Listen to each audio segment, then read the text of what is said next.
Olá, amigos e amigas. Estamos iniciando mais um Isso é Brasília podcast. E estamos recebendo hoje o Frei Elionaldo Essione, ele que é pároco da paróquia Sagrado Coração de Jesus e Nossa Senhora das Mercês, que fica na 615 Sul, na Asa Sul, e que tem também uma comunidade muito ativa na região da Vila Planalto. Bem-vindo, Frei Elionaldo. Boa tarde, uma alegria, Paulo, estar presente aqui nesse podcast com vocês, com todos os nossos ouvintes que nos acompanham nessa transmissão. Frei, é muito importante saber, né, que a nossa Igreja Católica está se renovando a cada dia, recebendo lideranças novas, e você é um exemplo de liderança nova, liderança iluminada, uma liderança que tem transformado a vida de muitas pessoas no Distrito Federal. A pergunta que eu lhe faço neste momento como é que... Conta um pouco a história do Frei Elionaldo, antes dele virar realmente frei, né? Como é que foi, aonde nasceu, aonde morou e como que chegou na vida sacerdotal. Muito bem. Então é curioso a história, assim, é interessante, né? Cada um tem um chamado de Deus para sua vida, né? Uma vocação, na verdade. Cada um de nós é chamado a uma vocação. Ninguém está nesse mundo à toa, assim, ou veio sem nenhum propósito, né? E ainda que assim se perceba em algum momento, deve encontrar esse propósito. Então, eu sou natural do interior do Pernambuco, uma cidade chamada Buíque, no interior do Pernambuco, na diocese de Pesqueira. Eu nasci lá e quando tinha quase 1 ano de idade, meus pais retornaram para São Paulo. E eu cresci, então, na cidade de São Paulo, e fiz lá meu conhecimento, assim, meus sacramentos, minha experiência na comunidade de fé onde meus pais participavam, lá no bairro do Jaraguá, em São Paulo, na capital. E com 20 anos eu ingressei no seminário vindo para Brasília, onde era o nosso postulantado mercedário, né? Mas antes disso eu já havia trabalhado, já tinha feito uma experiência de estágio na Caixa Econômica lá em São Paulo. Quando eu comecei a fazer estágio na Caixa Econômica foi quando nasceu o programa Adolescente Aprendiz. E eu fui o primeiro adolescente aprendiz do Brasil, participando desse programa da Caixa Econômica. Exato. E muito interessante essa história sua, porque você nasceu numa capital, né? E é uma cidade grande, uma cidade cosmopolita, com muitas oportunidades. Mas o senhor falou que era de uma família católica e tal. Mas o senhor sentiu algum chamado, sentiu algum convite, alguma coisa nesse sentido? Então, desde criança eu tinha assim, eu me sentia... Chegou a ser coroinha de igreja? Sim. Me sentia chamado desde criança. E isso era muito forte assim na infância, né? Mas depois a gente cresce na adolescência, as coisas vão se distanciando, né? A gente vai encontrando outros horizontes, vai vendo outras coisas. Eu também, como falei, comecei trabalhando num estágio na Caixa, depois eu trabalhei no setor financeiro de uma empresa lá em Osasco, lá próximo. Mas assim, aquele chamado vocacional tinha ficado de fundo, né? E no encontro que teve de jovens na minha paróquia, isso reacendeu, assim, despertou, né? Despertou aquele chamado. E eu senti muito forte esse desejo de discernir, de poder conhecer esse chamado e a própria vocação. Como paroquiano, o senhor já era mercedário, não? Não, porque os mercedários lá em São Paulo estão na região Ipiranga e eu morava do outro lado da cidade. São Paulo é uma cidade imensa, né? Então, a distância de onde eu morava até onde ficava lá os mercedários em São Paulo era de 2 horas. Então, eu conheci depois, assim, pela internet, curioso. Já foi usando essa ferramenta da internet que eu conheci a Ordem de Nossa Senhora das Mercês. E aí só conheceu, gostou, estudou um tempo lá? Como é que foi esse processo? Eu conheci, depois comecei os encontros vocacionais lá, né? O tempo do discernimento, foi 1 ano de discernimento, de conhecimento, né? De ver a realidade, de fazer os encontros, de viver essas experiências vocacionais em contato com a comunidade, para ver se era isso mesmo, né? E fui fazendo esse discernimento e resolvi, então, ingressar no seminário aqui em Brasília, em fevereiro, no início de fevereiro, né? De 2007. Então, fiquei 2007, 2008 e 2009. Fiz minha filosofia aqui, 3 anos aqui em Brasília. 3 anos aqui em Brasília. Aí depois foi para outro estado? Em contato com a Católica, né? Era o ISB, São Boaventura, mas tinha esse convênio com a Católica de Brasília. Depois, o noviciado, eu fui em 2010 para Salvador. Era uma realidade completamente diferente. Aí você morou em Salvador também? Morei em Salvador 1 ano. Fui noviço lá. Uhum. E nessa experiência do noviciado, que foi muito intensa, a gente fazia pastoral carcerária lá no complexo da Mata Escura, que era um grande presídio que tinha no subúrbio de Salvador.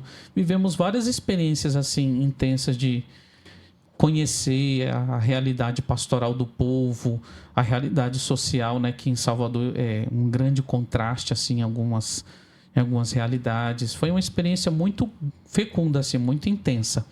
E depois disso eu vim para São Paulo, nossa teologia lá na PUC de São Paulo. Eu fiquei de 2011 a início de 2015 em São Paulo.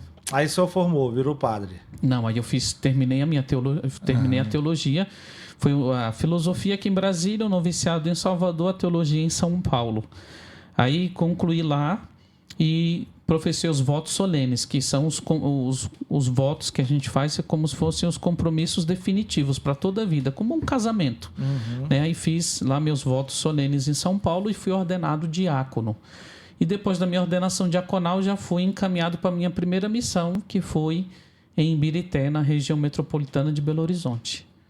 Aí eu fiquei lá 3 anos como vigário, depois pároco. Eu fui pároco lá em Ibirité quando aconteceu aquele acidente de Brumadinho. Você se lembra? Sim, ali pertinho, né? Fez aniversário agora no último dia 25, né? 7 anos do ocorrido. Eu era pároco lá naquela ocasião.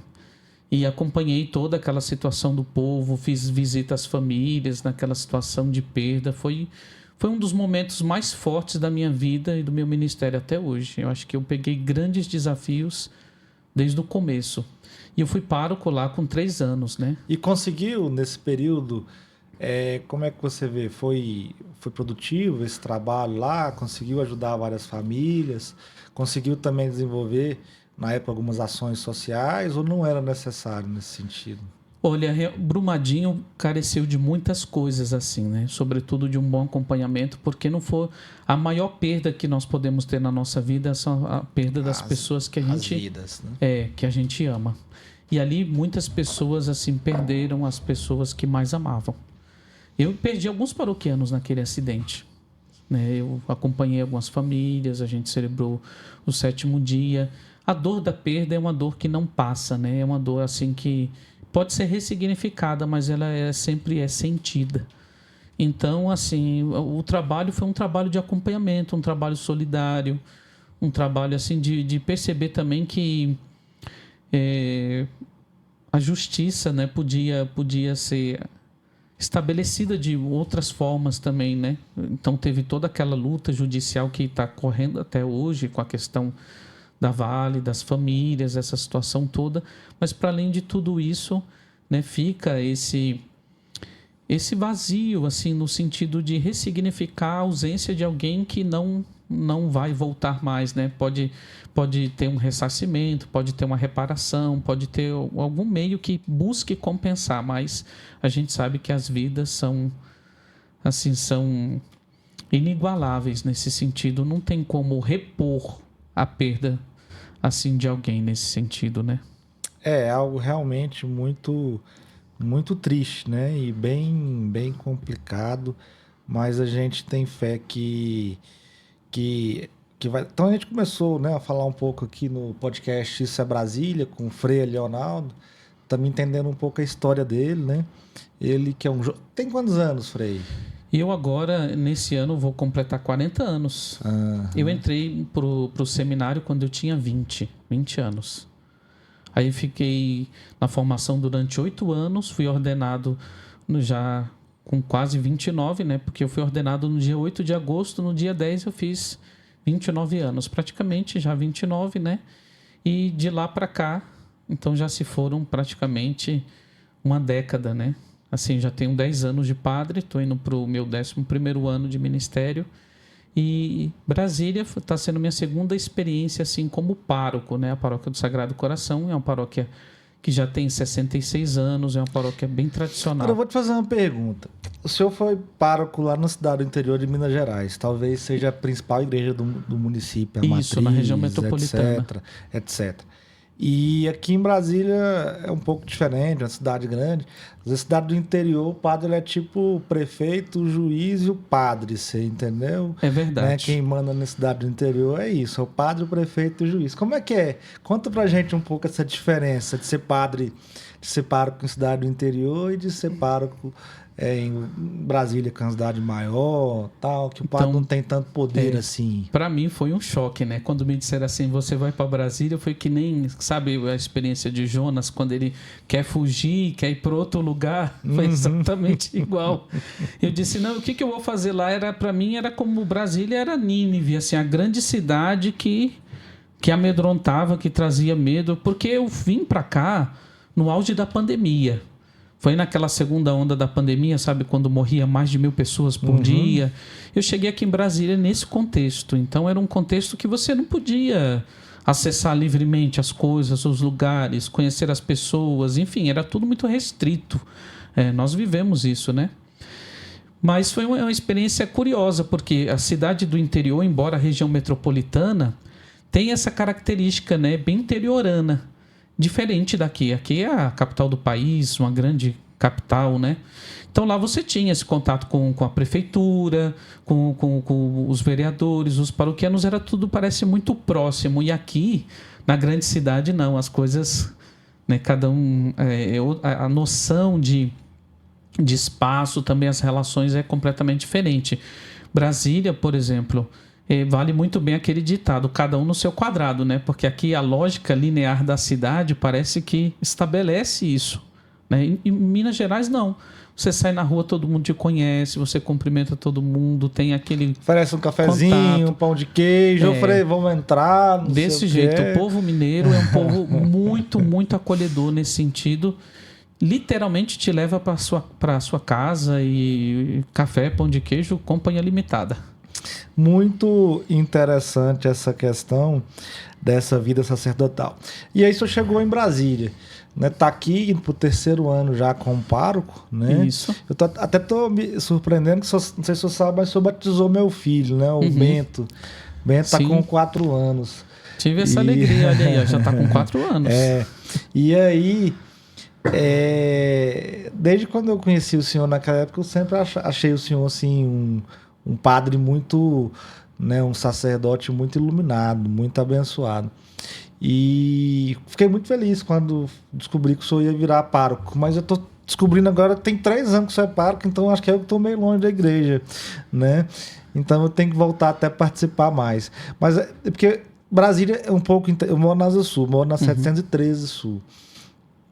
E Brasília, graças a Deus, o plano piloto é uma região muito bem servida de paróquias, né, de igreja. É verdade. Eu acho que Brasília, né, de modo eu acho geral. que proporcionalmente o plano piloto é a região que tem mais igreja do Brasil, assim, católica.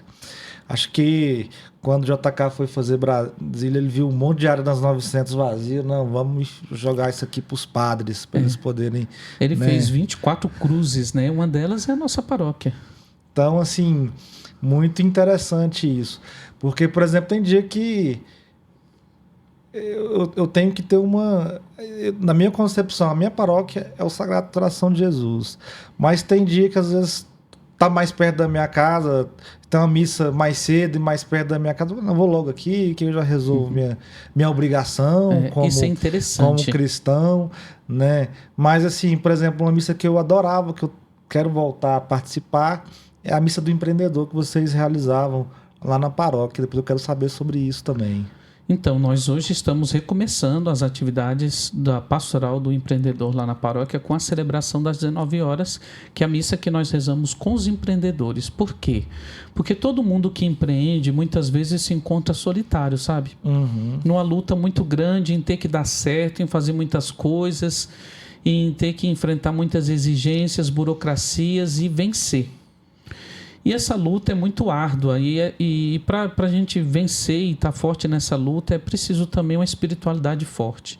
Então a gente acompanha essas pessoas, reza com elas e por elas para que juntos elas consigam dar certo. Porque se elas dão certo, o nosso Brasil também dá certo, a sociedade vai dando certo, porque quem empreende, inova, ajuda, soluciona algum problema que está existindo, emprega, cuida, né? Então é um círculo que favorece a todos. Não, isso é muito importante, né? Incentivar o empreendedor, trazer o empreendedor para dentro da igreja. Isso aí é um dos erros da igreja católica, às vezes não fazer isso, né? Por isso que às vezes os evangélicos estão crescendo tão rapidamente, né? Porque eles trazem, e aí você faz a diferença com isso, porque são poucas igrejas católicas que têm, né, movimentos pastorais nesse sentido.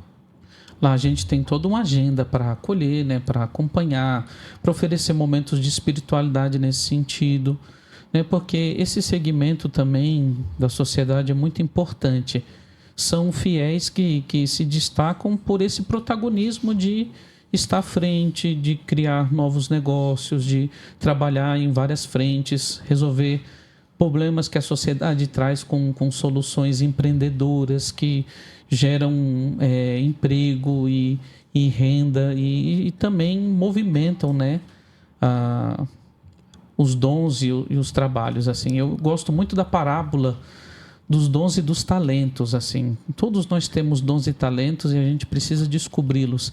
E a igreja tem uma história empreendedora muito interessante. Tem vários santos e santas, como aqui no Brasil a Madre Paulina, que criaram muitos empreendimentos, inclusive industriais, né? Lá em Nova Trento, lá no sul, né? E que desenvolveu muitas coisas bacanas, né? Eu conheci também nos Estados Unidos, em Nova York, uma irmã muito empreendedora lá, a Madre Cabrini, que é santa, né? Fundadora de uma congregação.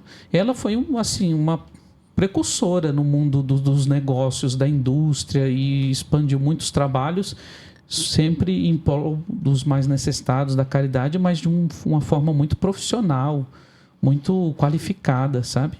Então eu acho que dá para conciliar muito bem essas duas coisas. Não, e é muito importante, tem que ser todos os segmentos, na verdade, né? Trazer também os servidores públicos, trazer as pessoas, por exemplo, da educação, os profissionais da educação, profissionais da saúde. Dava para poder, como o Plano Piloto tem muita paróquia, cada paróquia abraçar um segmento da sociedade, né, que são vários, né, e cuidar desse povo, né? Outra cuida dos síndicos, por exemplo, também, que sofrem muito, né? Outra cuida dos autistas, por exemplo, e cria um trabalho, uma agenda, né, bem segmentada, né, para esses segmentos. Mas eu quero te fazer uma pergunta agora. Ô Frei, quais são, né, hoje os maiores desafios e também as maiores alegrias da vida de um padre hoje? Bom, vamos falar da minha, né? Então, assim, os maiores desafios, eu acho que é a gente procurar corresponder bem todas as exigências e necessidades que traz uma comunidade, né? Esse é o grande desafio, porque às vezes as exigências e necessidades de uma comunidade superam as nossas limitações e capacidades. Então a gente precisa contar com todo mundo, a gente precisa reconhecer que nós não sabemos de tudo e buscar também apoio qualificado. Por exemplo, eu tenho um conselho econômico na paróquia, com vários profissionais que me ajudam assim, no entendimento e no discernimento das atividades da paróquia naquilo que toca o financeiro. Também tenho um conselho pastoral, eu tenho um conselho social para as obras e atividades sociais da paróquia. Então eu acho que essa junção de conhecimentos e de atores diferentes e papéis vão fazer com que a gente possa construir mesmo o verdadeiro corpo místico de Cristo, que é a igreja, né? Que são vários membros no único corpo, cada membro tem sua função, cada membro exerce o seu papel, mas todos eles são importantes no corpo, né? E há uma segunda pergunta: como equilibrar a vida espiritual, cuidar com as pessoas, as demandas administrativas de uma paróquia, né? Porque o senhor é o administrador, né? O síndico da paróquia, o senhor é o padre, né? E tem a vida espiritual também, que tem que estar bem tranquila e tal. Então eu olho muito para a vida de Jesus no Evangelho. No Evangelho de Marcos, Jesus não tinha tempo nem para comer, né? Ele estava sempre cercado de muita gente, muitas pessoas, muitas coisas, mas ele fazia uma coisa muito importante, ele saía para rezar. Ele se retirava para rezar, ele sempre encontrava um espaço para oração, ou então muitas vezes ele passava a noite em vigília. Isso o Evangelho de Lucas nos mostra muito. Jesus era um homem que rezava, era um homem de oração. Então eu acho que para a gente dar conta de tudo isso, de todos os desafios, a gente precisa rezar.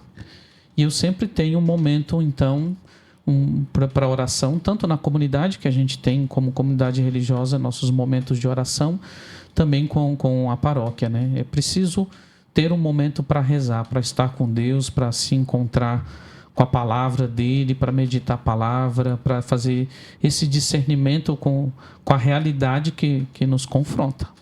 E qual que é o papel hoje da Paróquia Sagrado Coração de Jesus Nossa Senhora das Messas na comunidade onde está inserida? Então, nós temos várias pastorais importantes, assim, que eu acho que ajuda muito a caminhada do povo, né? Por exemplo, a Pastoral da Sobriedade. Só o ano passado nós realizamos mais de 1.000 atendimentos.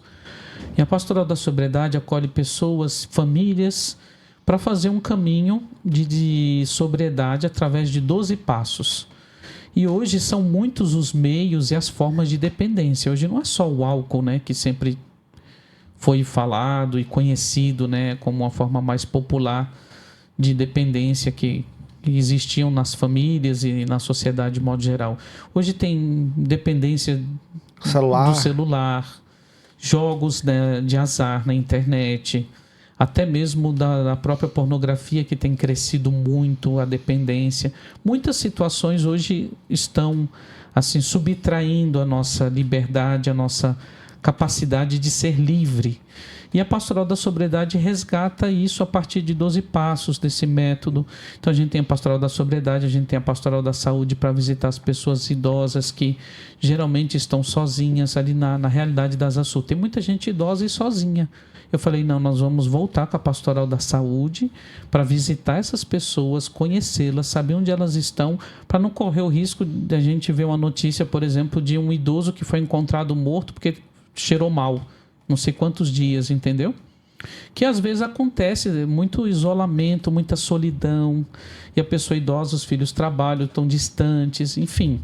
Eu falei, não, vamos ter também a Pastoral da Saúde para fazer essas visitas que a gente Rapaz, tem. você sabe que isso acontece? Eu sou síndico no prédio da Asa Sufre e o morador que eu gostava dele, a gente conversava, ele não tinha filho, ele morava sozinho, ele ainda não era aposentado, mas ele trabalhava no ministério e tal. E do nada, assim, uns moradores vizinhos lá começaram a sentir um cheiro ruim. E a gente foi procurar, não achamos, fomos ver mais, estava vindo da porta do apartamento dele. E aí eu liguei para ele não atendia, liguei, eu falei, não, vamos arrebentar a porta da casa dele. Arrebentamos, tava ele deitado lá no chão, morto, você entendeu? Já havia falecido. Então, assim, e deu até trabalho para poder encontrar familiares, encontrar pessoas do trabalho dele e tal, né? Mas através do trabalho que o trabalho encontrou algum familiar, algum parente, né? Então, assim, é algo muito sério isso, as pessoas têm que ter esse cuidado, têm que ter esse carinho, tem que acontecer, tem que ter políticas públicas para o idoso, né? O idoso ele não é inútil, né? Ele ainda é útil como mão de obra e também útil como pessoa, né? Ele pode servir muito ainda a nossa cidade, o nosso estado, o nosso país.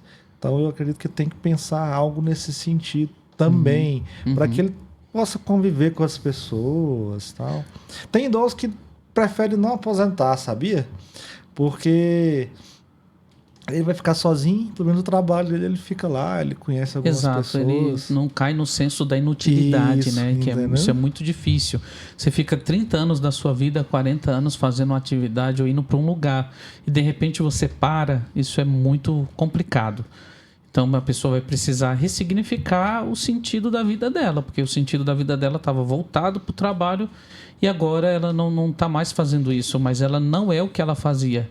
A gente às vezes se confunde com aquilo que a gente faz. Nós não somos o que nós fazemos nesse sentido, nós somos mais do que o que nós fazemos, porque no dia que a gente deixar de exercer a atividade profissional, a gente vai continuar sendo a pessoa que a gente é. só aposentada, numa outra condição, numa outra realidade. Mas é muito difícil dissociar uma coisa da outra quando muito tempo já tem aí envolvido nesse processo. Peraí, agora eu vou te fazer uma pergunta. Como que a paróquia atua no acolhimento das pessoas em situação de vulnerabilidade social? Assim, lá nós temos um programa chamado Coração Aberto, que acolhe as pessoas que aparecem as mais variadas situações, né? Então, desde morador de rua, a pessoas assim em vulnerabilidade social que querem uma cesta básica, várias situações. A gente escuta primeiro para perceber qual é a necessidade real, né? Porque às vezes o que a pessoa está pedindo não é o que ela precisa. Às vezes o que ela está pedindo é para alimentar um vício, mas não é o que ela precisa. Por exemplo, a pessoa te pede dinheiro, mas que ela está querendo comprar alguma coisa para alimentar o vício dela, mas o que ela precisa é de uma comunidade terapêutica, por exemplo, para deixar a dependência química. Então a gente faz essa escuta qualificada para perceber qual é a real necessidade. A partir daí procura os encaminhamentos com uma rede parceira que a gente foi criando, né? E vai encaminhando a pessoa para a situação que ela precisa e não que às vezes que ela quer. Porque o que ela quer às vezes é a manutenção do vício ou a manutenção daquela condição, entende? Muita gente às vezes pede, né, para isso, mas aí não é alguma coisa que vai ajudá-la, o que vai tirar ela daquela condição, né? Com certeza, é algo assim extremamente difícil, né? A gente tem sofrido muito com isso. Parece que é um vício hoje gigante. As pessoas, muitas vezes eu sinto que o ser humano ele perdeu o valor, você entendeu? Hoje você vê mais pessoas às vezes na rua largada do que um cachorro, por exemplo, um gato, né? Então eu fico assim às vezes indignado, né, com isso. Mas assim, eu percebo que a Igreja Católica, até os evangélicos também, eles têm feito a diferença na vida de muitas pessoas. E o Sagrado Coração de Jesus na Senhora das Missas também.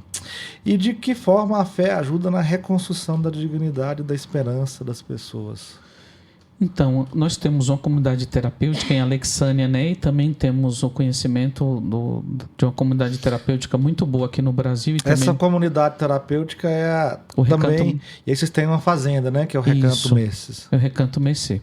Uhum. Então, nós apostamos na mudança do ser humano porque nós acreditamos que toda pessoa que acolhe a mensagem humanizadora de Cristo no seu Evangelho pode ter sua vida transformada.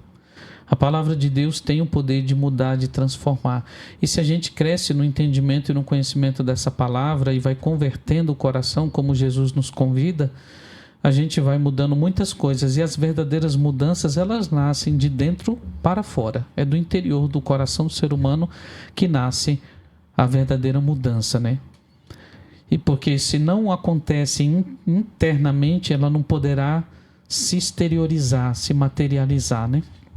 Então, nós temos esse trabalho com essa comunidade terapêutica que acredita na recuperação. Já vimos uma recuperação de muitos homens, de muitos jovens que tinham uma vida assim nas drogas, na dependência, no alcoolismo, e hoje são pessoas novas, são novas criaturas, estão trabalhando, cuidando da sua família, fazendo de um jeito diferente. Então, é possível quando a gente deseja, quando a gente quer, porque Cristo veio não para condenar o mundo, mas para salvar o mundo e dar a vida por ele, né? Ele veio para nos dar a sua vida. Ele veio não como alguém que condena, que julga, mas ele veio como alguém que quer salvar para salvar o que estava perdido, né? Com certeza, é algo assim extremamente sério. E a comunidade, a paróquia, um padre, né, que é um líder religioso, ele pode ajudar muito essas pessoas. São duas formas da pessoa sair de um vício. Primeiro, ela tem que ter muita força de vontade, muita determinação. Segundo, alguém apoiando, alguém incentivando ela. Frei, agora eu quero entender um pouco sobre a Fazenda Recanto Messes, né, que chama muita atenção por unir fé, trabalho e transformação social. Como surgiu esse projeto? Então, esse projeto já tem praticamente 8 anos, ele nasceu de um discernimento comunitário dos religiosos da Ordem de Nossa Senhora das Mercês no Brasil, que queriam realizar algo concreto para libertar as pessoas que vivem no cativeiro da dependência química, no cativeiro da dependência das drogas ilícitas, né? Então, até lícitas como álcool, né? E nós buscamos no Recanto Mercê esse lugar para dar essa resposta. Um lugar que não empilha gente, assim como a comunidade terapêutica, que infelizmente a gente vê acontecendo situações tristes às vezes, né? Lá não empilha pessoas, a gente tem uma quantidade de acolhidos, né? De residentes que são tratados de acordo com a pedagogia e um método que vai ajudá-los, baseado na filosofia e no pensamento de Viktor Frankl, né? A se libertar do cativeiro das drogas, a buscar o sentido para a vida, a reencontrar o sentido da vida e a mudar, né, a atitude, o pensamento para viver de uma forma diferente. Isso faz toda a diferença na vida das pessoas.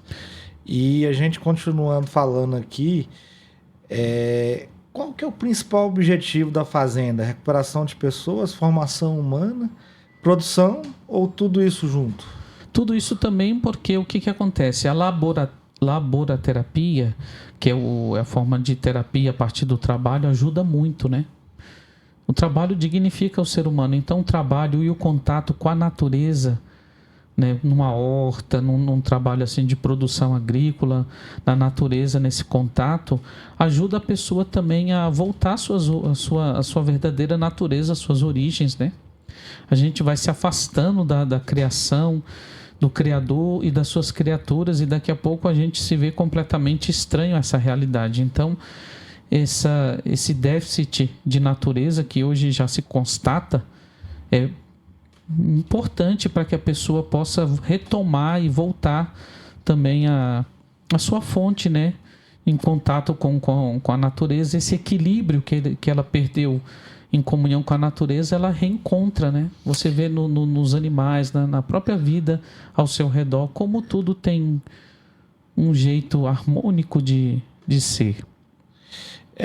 Isso é muito importante, né? E aí eu vou de novo bater na tecla. Que tipo de atividades envolvidas na Fazenda e quem são as pessoas atendidas? Então, assim, acho que são pessoas que estão na rua, né? Como é que é esse processo?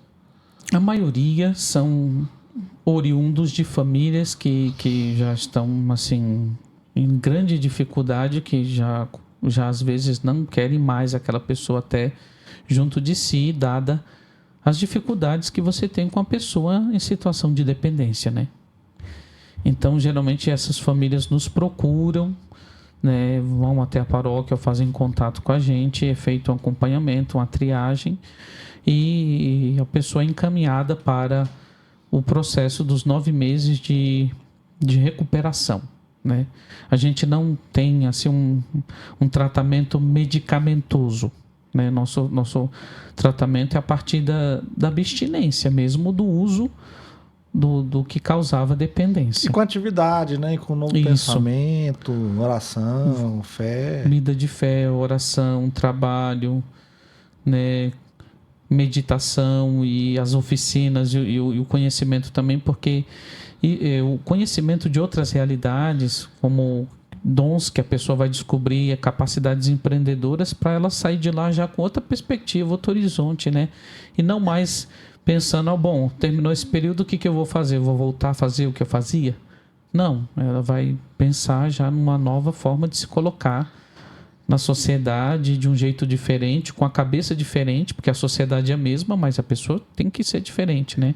Com a cabeça diferente para mudar a sua própria realidade. E, Frei, já é possível ver histórias, né, de vidas transformadas a partir desse trabalho? Sim, já temos várias pessoas, assim, vários testemunhos bonitos de pessoas que saíram, ressignificaram sua vida, hoje estão bem, estão trabalhando, estão empreendendo, estão fazendo outras coisas e cuidando da sua família ou voltando ao convívio familiar, né? Porque às vezes a pessoa prejudicou tanto os familiares ou teve tantas situações difíceis que o desgaste fez com que a família não suportasse mais, né? E aí a pessoa vai se refazendo, né? Então eu acompanho de perto esses testemunhos assim. É muito interessante, bonito ver isso, viu? Com certeza, e faz toda a diferença na vida das pessoas. Para a gente poder dar prosseguimento. Frei, essa parte do empreendedorismo, a igreja ela tem uma missão, uma visão muito forte empreendedora, né? Como é que o senhor vê isso e o que é que vocês têm feito para poder fortalecer esse empreendedorismo dentro da fé? Então, o meu antecessor, o Frei Rogério, é um fundador, né, da Pastoral do Empreendedor no Brasil. E ele teve uma intuição muito interessante lá com o Padre Joãozinho, de olhar para essa realidade e se debruçar sobre ela, né? Sobre a realidade do empreendedor. Quem é o empreendedor, né? Então, o empreendedor, a semelhança da parábola, é como aquele homem que saiu para semear e foi semeando, né? E a semente caiu em vários lugares, né? E quando cai no lugar certo, na terra boa, dá frutos, cresce, germina, né? Floresce. Então, a realidade do empreendedorismo é uma realidade que está muito associada à fé. Porque só empreende mesmo quem tem fé. Quem não acredita suficientemente em algo que vai dar certo, ou que pode dar certo, ou trabalha em prol disso, não empreende, né? Então, fé e empreendimento andam juntas. Andam juntos, né? Essa realidade anda junto. E na paróquia a gente procura associar as duas coisas. Assim, vendo como a fé pode iluminar também o nosso caminho nos empreendimentos, nos trabalhos, nos negócios, como pode nos ajudar a perceber outros horizontes, né? Até à luz da palavra de Deus, porque muitos homens e mulheres começaram a empreender a partir de uma palavra que o motivou, que o chamou, que o despertou. E a partir daí nasce, vamos dizer assim, os grandes empreendimentos. A igreja tem muitos empreendimentos sociais, se a gente for ver assim, né? Que já duram séculos. E lá tinha não sei se tem ainda, Pedra do Frei, ainda sim. Cocada do Frei também, né? Sim. Tem o queijo que vem do Recanto das Merces, né? Isso. O leite também, vocês trazem de lá, não? Não, é o doce, né? Um doce. Doce, aham. Isso. E aí eu pergunto, tá fazendo essa Recanto Mês também dialoga com sustentabilidade e economia solidária. E esses projetos todos aí que vocês fazem de economia solidária, como Pedra do Frei, Cocada do Frei e outros que devem estar surgindo aí, tem as padarias artesanais também, não sei se lá Isso, tem. lá vamos retomar ainda, agora já no próximo né? mês, Que é até um um projeto da da Lu Alckmin, a segunda dama do Brasil. Então, assim, como é que você vê esses projetos aí na comunidade? Eles são bem recebidos? Tem a feirinha também, né? Feirinha do Frei. Isso, eu vejo assim como janelas de oportunidades que podem ajudar, né, as pessoas a desenvolverem seus dons e seus talentos e colocá-los a serviço da comunidade de todo mundo, né? Então são oportunidades de fazer com que aquele dom, aquele talento não fique escondido, não fique guardado como no terreno que enterrou, né, o talento. Lembrando a parábola dos talentos, mas é alguma coisa que está acontecendo, que está frutificando, né? Então eu vejo como oportunidades assim. Então a padaria artesanal, por exemplo, já tivemos só na unidade Polo mais de 9.000 pessoas que já foram formadas ali e que se espalhou já por mais de 16 estados da Federação Brasileira e está crescendo, né? Lá é a unidade Polo, a unidade que capacita, que acolhe, que recebe pessoas do Brasil inteiro para viver essa experiência de aprendizado e levar esse conhecimento como multiplicadores. Então eu acho que para a gente é uma alegria muito grande fazer parte disso e transmitir essa oportunidade, né? Muito, muito bom.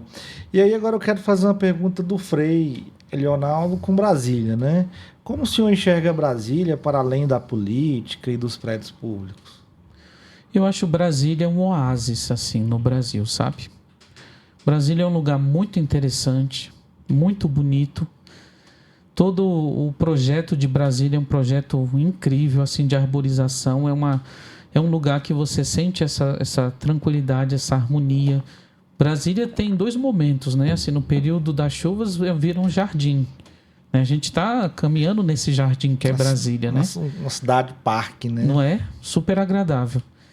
E tem também a alta realidade, né? No período da seca também, que nos coloca todos à prova.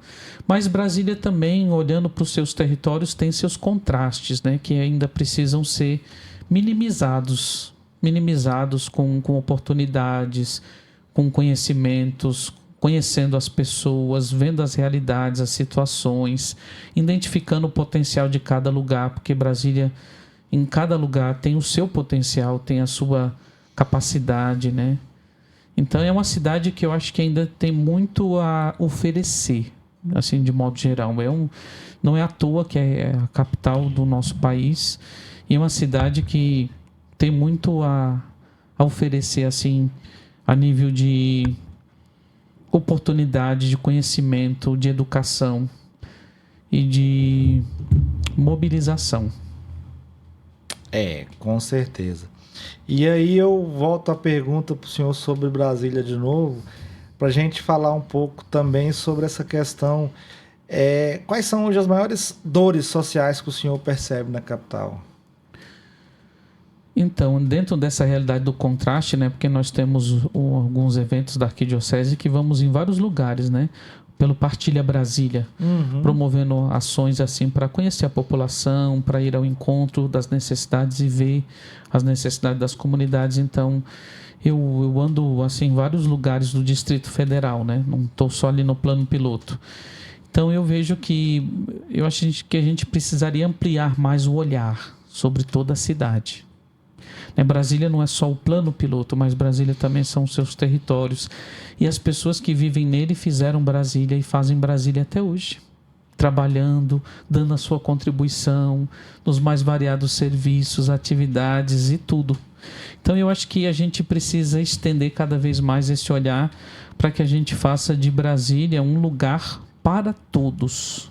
Para todos. Muito, muito interessante isso.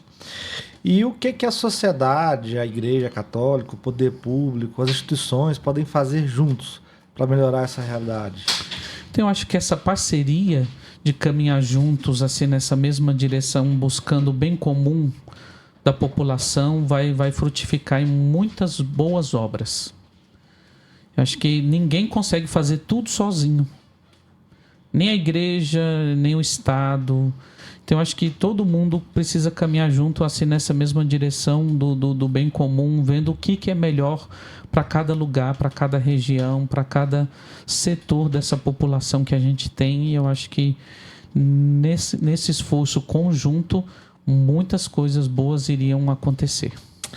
Ô Frei, e aí agora vamos pensar aqui, que mensagem o senhor deixa para as famílias de Brasília, especialmente o pessoal da sua paróquia, né? Para quem está passando por um momento difícil, né? Com dificuldade, né? Um trauma, alguma coisa nesse sentido. Então, a primeira mensagem que eu deixo é que nunca perca do seu horizonte a esperança. A esperança nunca morre. Porque a esperança é um dom de Deus que nos une a Deus, nos liga a Deus. É uma virtude teologal também. Então nunca perca a esperança.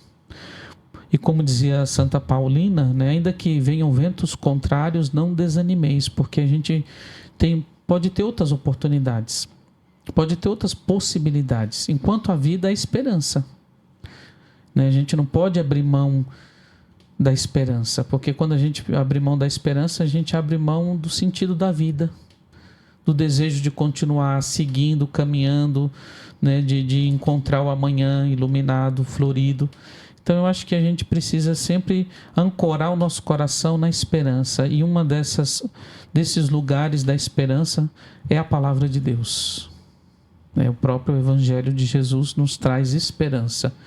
porque ele foi escrito num contexto de morte e de violência, né? Ali marcado pelo domínio do Império Romano, e até hoje ilumina nossos passos e fortalece o nosso caminho. Então, acho que o contato com essa palavra pode nos iluminar e pode fazer com que a gente caminhe com esperança e encontre sempre novas oportunidades e soluções.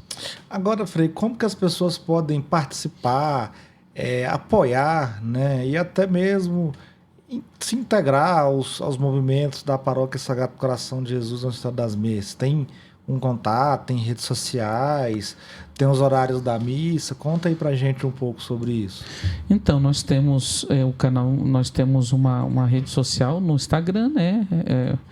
Um canal de comunicação lá, o Sagrado Mercês, mas também nós também comunicamos por meio do YouTube algumas transmissões das celebrações, o contato direto com a secretaria, o telefone da secretaria paroquial, o contato direto com as pastorais, né? Então, chegando na comunidade, a pessoa sempre vai ser bem acolhida, e aí nós vamos procurar escutá-la também para direcionar para a atividade que ela mais se sente, vamos dizer assim, identificada para que ela possa realizar. Tem muitas coisas para a gente fazer na comunidade.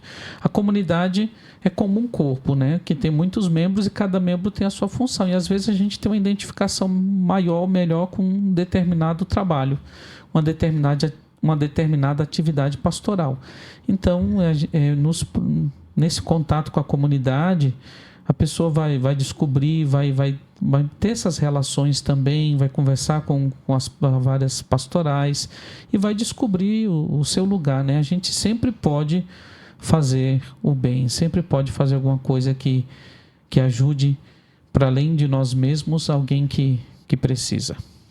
Show de bola, gente. Então, minhas amigas e meus amigos, a gente está chegando ao fim, né? Então, Leonardo, eu quero muito agradecer, né? Muito obrigado por sua presença no Isso é Brasília Podcast. O seu trabalho mostra que Brasília também é feita de fé, solidariedade, trabalho, né? E amor ao próximo. Você faz a diferença na vida de muitas pessoas. E deixa aqui uma mensagem, as considerações finais aqui também do senhor. Uhum. Quero agradecer a Deus que me deu essa graça de poder fazer a diferença nesse sentido na vida de tantas pessoas, porque Ele que me chamou e me vocacionou, né? Então me deu a graça de fazer e a alegria de fazer parte da vida das pessoas, dos melhores momentos e às vezes dos mais difíceis. Por exemplo, a alegria de ter batizado o seu filho. Vai estar a foto lá sempre, foi o Frei que batizou meu filho.